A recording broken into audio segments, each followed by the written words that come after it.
Hello everyone, I'm Brian. Today I'm writing to You Are Not Missing the Secret, You Are Missing the Obvious. Acharya Prashant.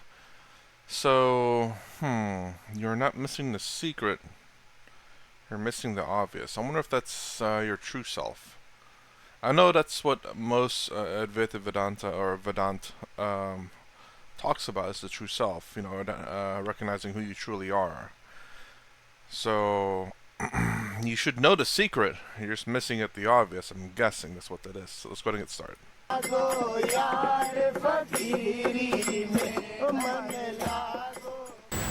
Want to begin this morning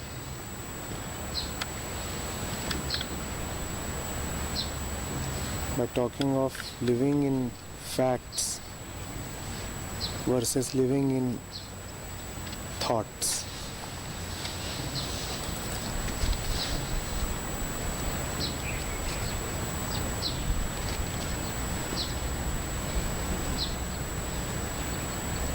Is not the whole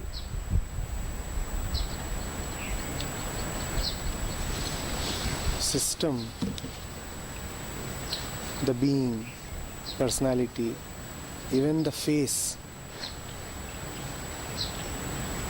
very different when you are there, connected to the fact.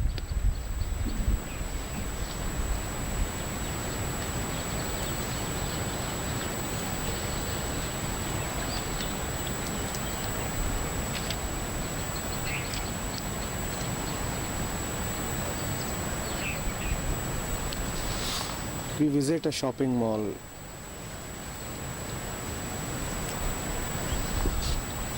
Have you observed our behavior when we are there?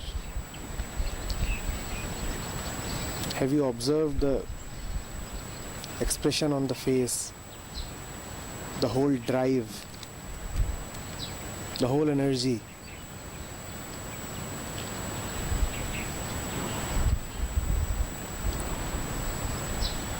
You want it. Now you are not looking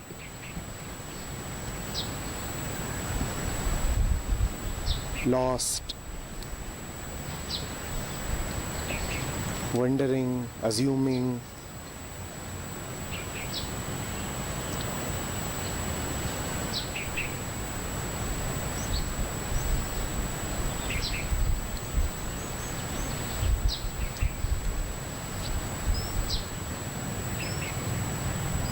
Have you ever seen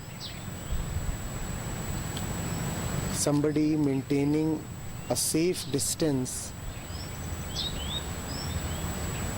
from the goods while standing in a shopping mall? You go to buy clothes. Huh? What do? You stand at a distance and look at them? What do?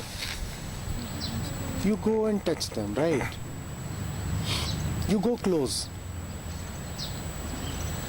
You want to know what the whole thing is about. I'll say I do stand away from it, and I look at the price first. If the price is too expensive, I don't even go bother. Now, if it's like cheap, then I go up close and touch it. You want to know the price. You want to know the quality. There you go. Or do you stand 5 meters away? Huh? And what I'm talking of is a fact. And the next fact is that it is a very common fact. You are aware of it. I'm talking of your own behavior. So you surely know this.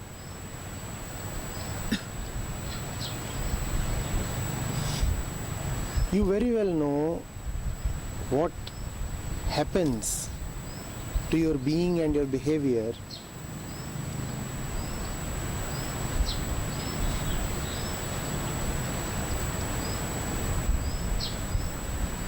when you are genuinely interested and not faking.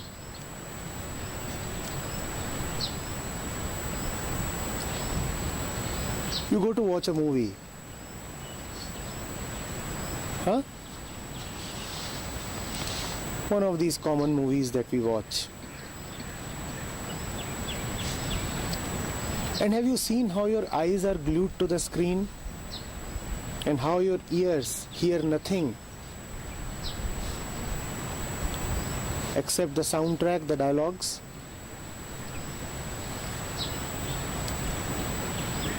How many people have you seen in a cinema hall looking the other way while watching a movie? Or even looking downwards as if they are introspecting. So in a cinema hall, you very well know that you ought to look at the screen. Right? And again I am talking of a fact. And again I am talking of a very common fact. You need not even be taught about this. When you visit a cinema hall, you very well know that it is common sense that when there are visuals and when there is audio, I will look at the visuals and I listen to the audio. There you know. And we are talking of, I repeat, one of those common movies that hold really so little value.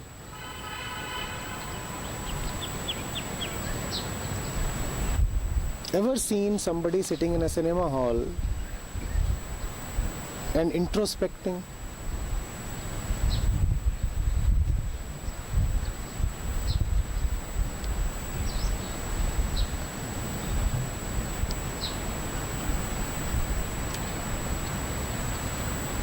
There you very well know that that kind of introspection will be foolish. Even the thought does not cross your mind to stare at your hands or your pen when the visual is right in front of you. The visual is there.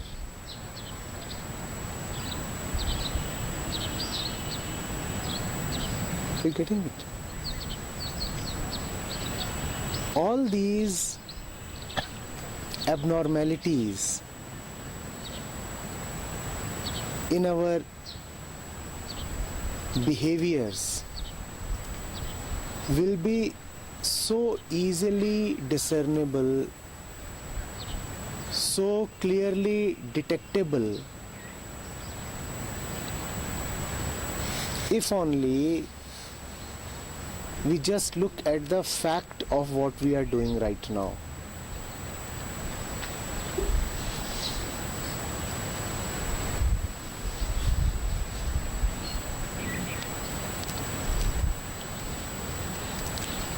Most people keep saying all that we get is world, world and more world. Where is the divine? Why don't we get that? Is the answer not obvious? When the world comes in front of you, your eyes are all open. And you are dying to come close. Let me touch that skirt. Feel it. Let me try it out.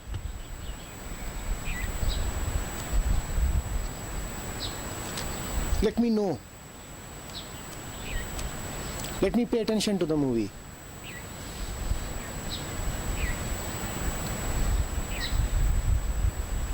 Ever seen a man looking towards the walls when the screen is that side? Ever seen that? Then why does that happen in the sessions?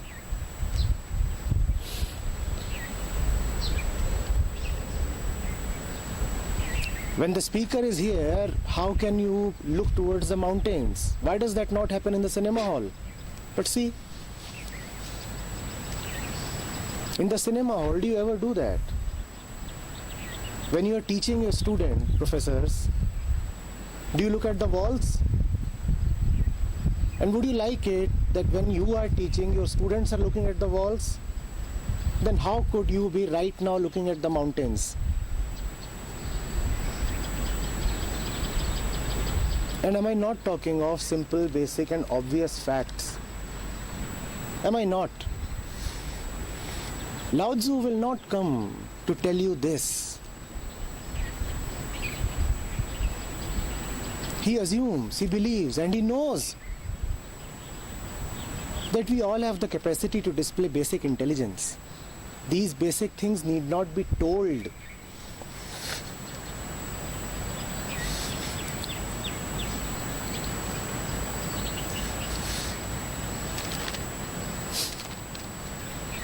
Is it due to some great divine conspiracy that we miss the divine? Or is it because of these commonplace daily stupidities?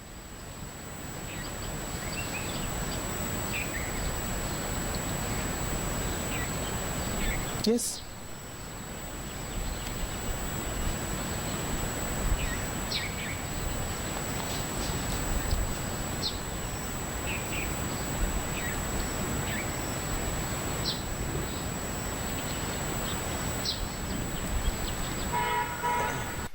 Okay, so let me try to summarize.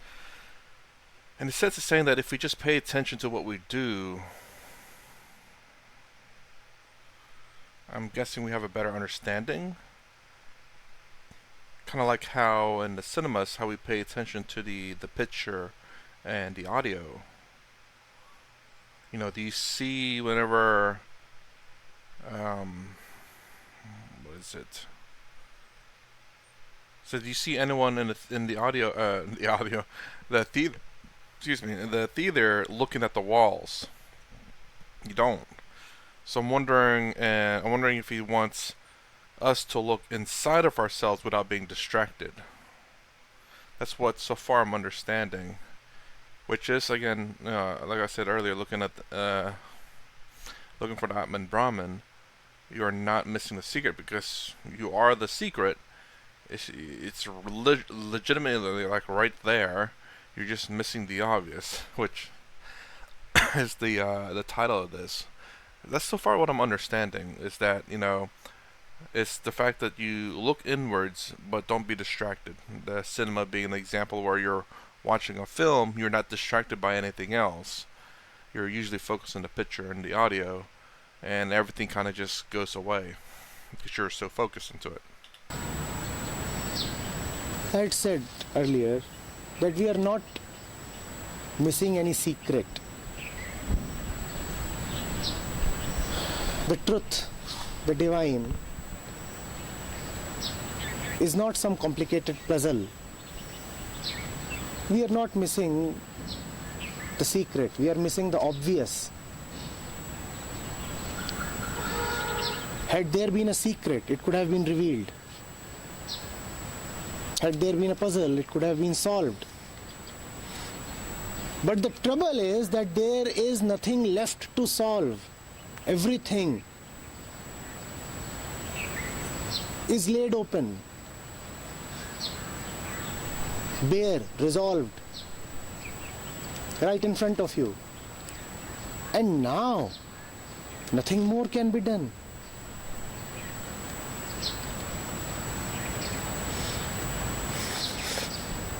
So if it is not happening even now, then it is just because of your own mischief. Now you cannot cite any other reason.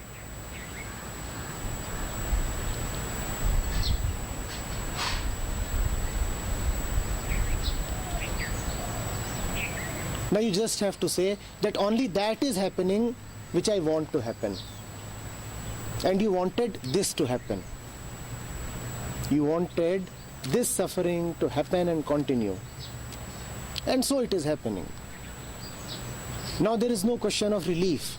What relief? You are already getting what you want.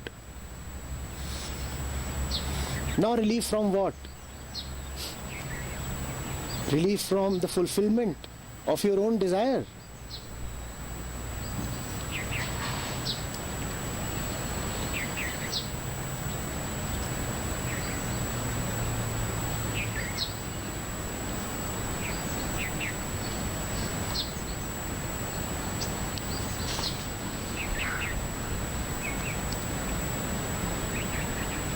When you are reading a book, sir, do you look heavenwards?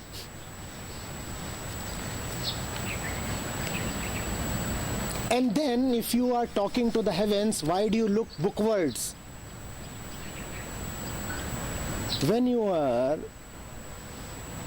reading a book, you do not look at the skies, do you? Then when the sky talks to you, why do you look at the book?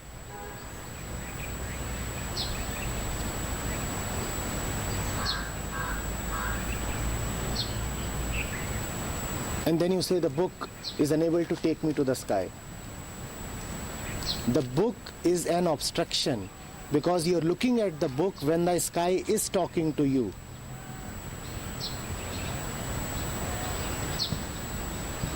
And you're looking at the book hoping that the book will take you to the sky. Raise your head, look upwards. The sky is talking. You're not listening precisely because you are looking at the book. And then you blame the book. And then you blame the sky.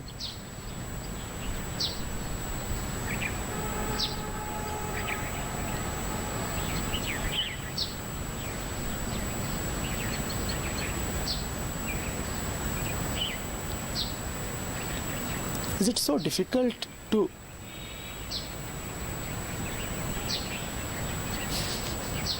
am I talking anything that requires great intelligence? Or is it all just obvious? Does one require complicated, cutting-edge research to say and see all this? Yes, does one?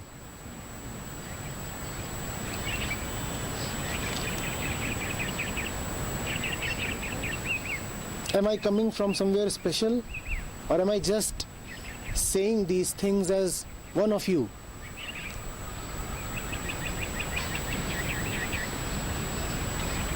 With a little bit of honesty and intent, would you two not say the same things? Would you not? Huh? Does it require a special teacher to be sitting on this chair? Are these not all very simple matters? Are they not? We were talking yesterday of how we give preference to the trivial and miss out on the important. How the time goes towards the needless. And this is not a concept. What I was saying comes out of and is proven by the common, recurring, very present facts of life. How many of us missed the Shanti part this morning, or at least a part of it? And what is meant by missing out on the important and catering to the trivial?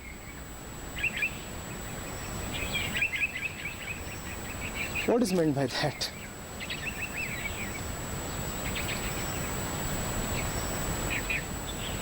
It is happening. It is happening. It is happening even now. So you talking about like so far it's been almost speaking roughly the same things because I guess that's what it's really focused on. But it seems like he's constantly trying to push the focus part of it, where you don't want to be constantly distracted. You want to focus on it. Otherwise, you blame the sky because wait, what is it? You blame the sky or blame the book because the book doesn't take you to the sky. I can't remember what do you blame the sky for. But it's just sheer fact that you're just, again, distractions. Is that what he's so far been talking about? It's just about distractions in terms of looking inwards and introspective look, and that if you don't achieve that, essentially, if you don't recognize that, then you just start blaming things externally.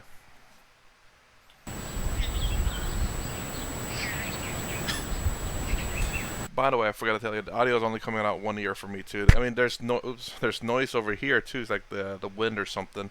But Acharya's voice is just coming out my right ear.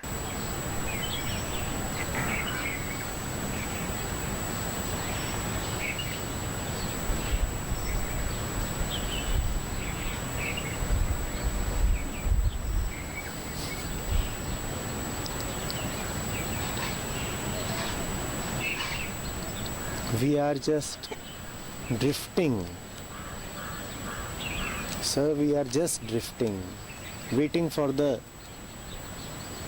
current to carry us somewhere. And we are living in an illusion that I know where the current would carry me next, because the current is flowing according to a schedule prepared in advance. We are drifting for one thing to be over and next thing to start, with no thing meaning anything to us. You have a schedule with you which says, today you are here, tomorrow you'll be somewhere else, day after that you'll be somewhere else, then you'll be sleeping somewhere, then you'll be catching a flight, then you'll be taking a train, then reaching somewhere else, then again taking a bus and then reaching somewhere, and you are drifting. You are letting the schedule carry you. Where is understanding in all this? It's like a drunk man lying in a lorry.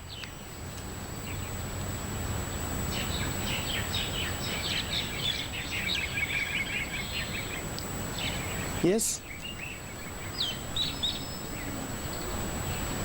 Letting the driver do what he pleases, and feeling secure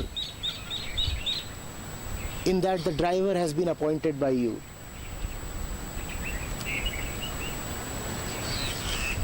The fact that it is your schedule made by you is not a security.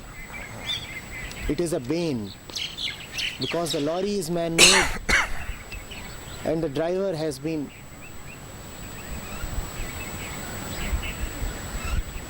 set by your own mind. You are the driver.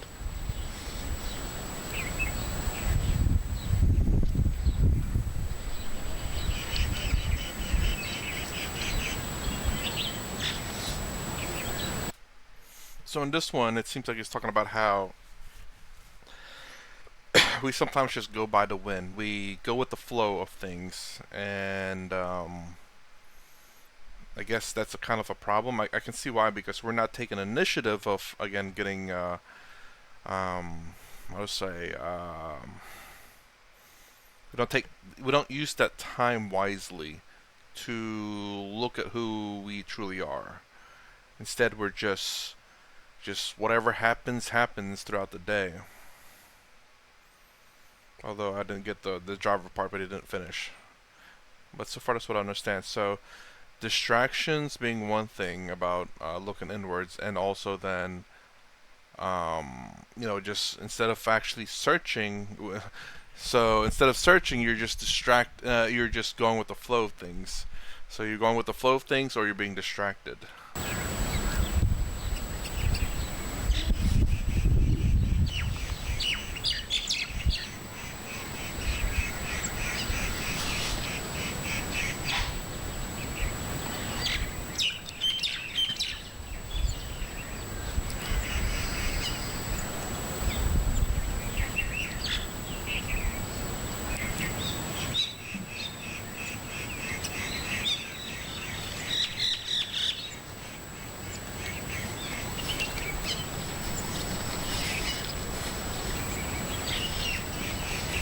Spirituality is no abstract subject.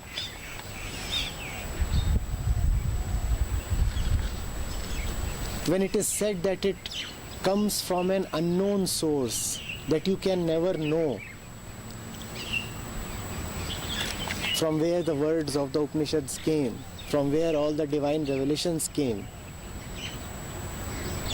you interpret it as meaning that they must be coming from a very esoteric source,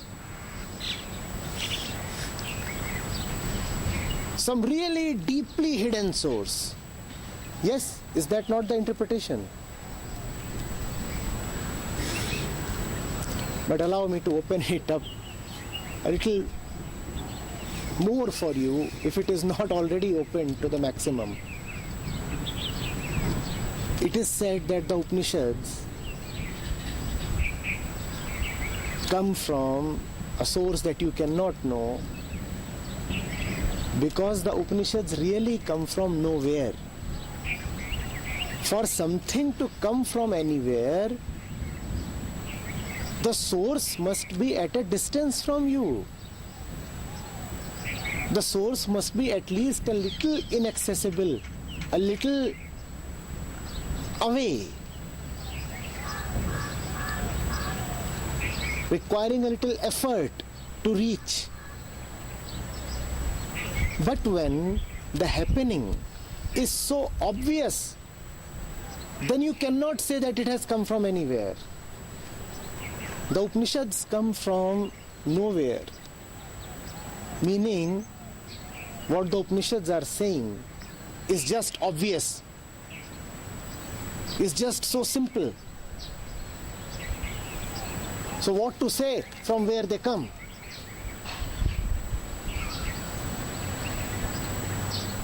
They are like the palm of your hand.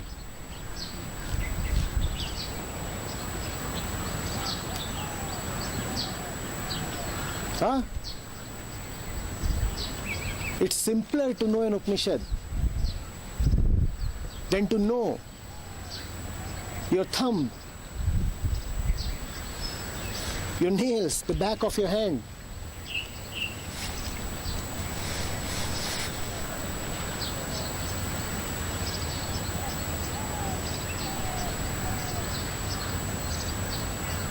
If you're sitting in front of me and somebody asks me, how exactly did you learn about her? I will have no answer. Because I did nothing to learn about her. What did I do? What did I do? I just saw. So how can I tell you how did I learn about her? Simply, how can the Rishi tell you anything about the source of his utterances? He did nothing to know all that. He did absolutely nothing to know all that. He just saw that as true. Normal seeing is facts. A little more dedicated seeing is truth. But it is all just seeing. Not trying, not getting, not comprehending, not thinking, not analyzing, but just seeing that which is anyway obvious.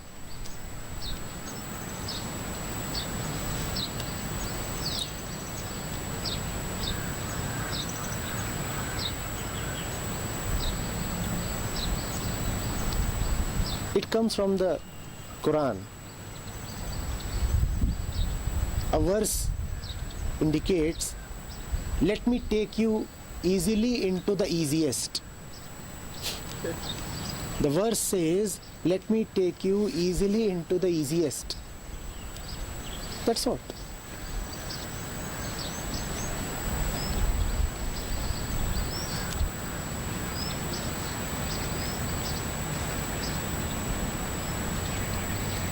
Now will you tell me, why is the easy so difficult for you?